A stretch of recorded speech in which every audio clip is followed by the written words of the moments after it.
Hello everyone, how are you? I hope you all of are better. Today's fourth part of chapter number first videos, introductions of economics हम पढ़ रहे हैं, ठीक है, परिचय की बात कर रहे हैं।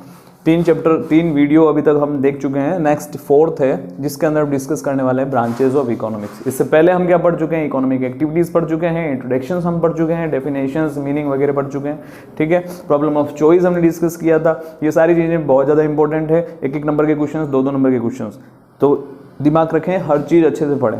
फिर बात करते हैं ब्रांचेज ऑफ इकोनॉमिक्स की। मतलब इकोनॉमिक्स को दो पोर्शन में, दो शाखाओं के रूप में डिवाइड किया गया है। First is micro economics, second is macro economics. हम पढ़ रहे हैं माइक्रो इकोनॉमिक्स, ठीक है। 12th क्लास के अंदर दो बुक्स है, माइक्रो एंड मैक्रो, एक ही बुक से लेकिन दो पोर्शन में डिवाइड है। अप्रोक्सीमेट 26 चैप्टर है। तो फर्स्ट पोर्शन जो है वो माइक्रो इकोनॉमिक्स का है, माइक्रो, ठीक है। तो ये दोनों ही अपने लिए इंपॉर्टेंट है। पहले बात करेंगे माइक्रो इकोनॉमिक्स। माइक्रो इकोनॉमिक्स जो है एक ग्रीक सेंटेंस MIKROS, माइक्रोज, ठीक है। माइक्रोज से एक ग्रीक सेंटेंस है माइक्रोज, वहां से लिया गया है जिसका मीनिंग होता है स्मॉल, ठीक है, छोटा, सूक्ष्म। तो सूक्ष्म अर्थशास्त्र भी बोलते हैं। तो माइक्रोज ग्रीक सेंटेंस लिया गया है जिसका अर्थ होता है स्मॉल, यहां से जनरेट हुआ है माइक्रो इकोनॉमिक्स। मैंने बताया था आपको ये टर्म्स किसने यूज की थी। ये टर्म्स यूज की थी 1933 के अंदर रेगनर फ्रिश ने, ठीक है, फ्रेंच। फिर बात कर रहे हैं also cold price theory, it is also cold price theory. इसको प्राइस थ्योरी भी बोलते हैं माइक्रो इकोनॉमिक्स को, ठीक है। ये इसका एक दूसरा सब्स्टिट्यूट नेम बोल सकते हो आप। और स्टडी एंड इंडिविजुअल यूनिट्स, और माइक्रो इकोनॉमिक्स जो है वो छोटी छोटी इकाइयों की, इंडिविजुअल यूनिट्स की, ठीक है। एज लाइक मैं बात करूँ किसी कंज्यूमर की स्टडी करनी हो, या कंज्यूमर कौन से डिसीजन लेता है, वो कंज्यूमर किस तरीके से अपने पैसे को खर्च करता है, एक इंडिविजुअल को लेकर के, एक स्पेशली किसी फर्म को, एक इंडिविजुअली किसी कंज्यूमर को, इनको अगर आप लेकर के चल रहे हो तो हम स्टडी कर रहे हैं माइक्रो इकोनॉमिक्स की, ठीक है।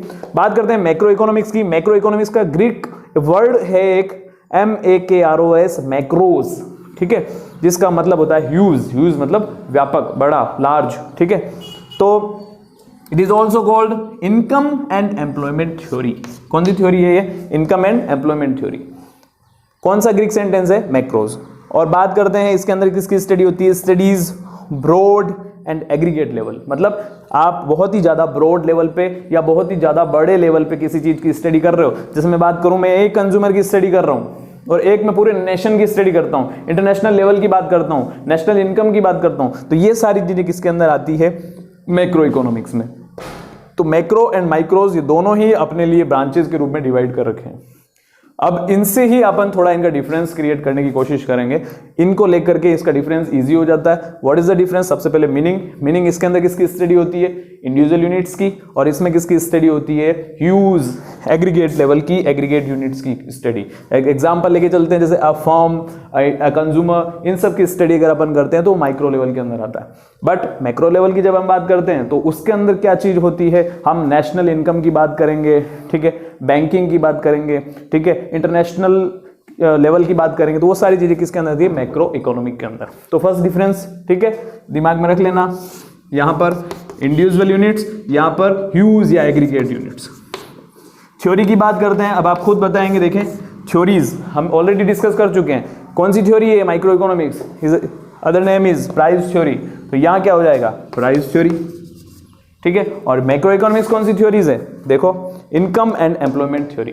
इसका मतलब ये कौन सी थ्योरी है? Income and employment theory. मतलब यहां पर आप डिसाइड करेंगे कि इनकम कैसे अर्न होती है, एम्प्लॉयमेंट कैसे मिलता है। एक बड़े लेवल पे ये सारा जो गणित होती है वो सब मैक्रो इकोनॉमिक्स में जाता है।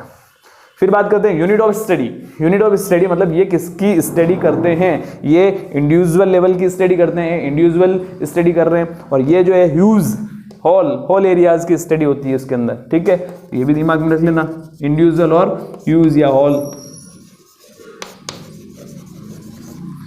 फिर बात करते हैं पैराडॉक्स। ये पैराडॉक्स क्या सेंटेंस है? पैराडॉक्स मतलब होता है कि एक चीज किसी के लिए बेटर है तो दूसरी चीज उसके लिए अपवाद भी हो सकती है। इसको वैसे अपवाद बोलते हैं। जैसे मैं बोलूं सेविंग कोई एक कंज्यूमर कर रहा है या कोई एक पर्टिकुलर पर्सन कर रहा है तो उसके लिए सेविंग इज गुड, ठीक है। बट पूरी इकोनॉमी अगर सेविंग करने लग जाएगी तो अर्थव्यवस्था पूरी हिल सकती है, इकोनॉमिक सिस्टम पूरा बिगड़ सकता है, ठीक है। तो saving is good for a consumer but not good for whole economy या होल नेशन। पूरा नेशन अगर अपने पैसे को बचा के रखने चला जाएगा तो मार्केट में पैसा नहीं आएगा, और मार्केट में पैसा नहीं आएगा तो इकोनॉमिक सिस्टम आपका बिगड़ सकता है। तो पैराडॉक्स भी है इसका माइक्रो लेवल और मैक्रो लेवल के अंदर, ठीक है। ये एक चीज के लिए बढ़िया है, पूरे के लिए अच्छा नहीं है।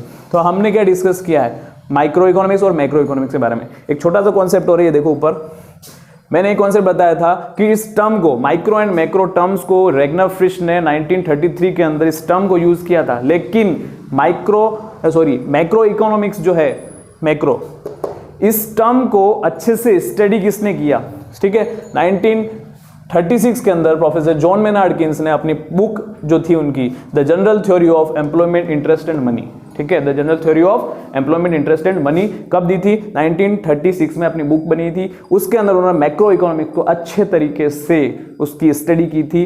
तो अगर बोला जाए आपको कि किसने मैक्रो इकोनॉमिक्स को अच्छे से स्टडी किया है, जॉन मेनार्ड किन्स, ठीक है। पूछा जाए टर्म्स यूज किसने किया है, तो रैग्नर फ्रिश।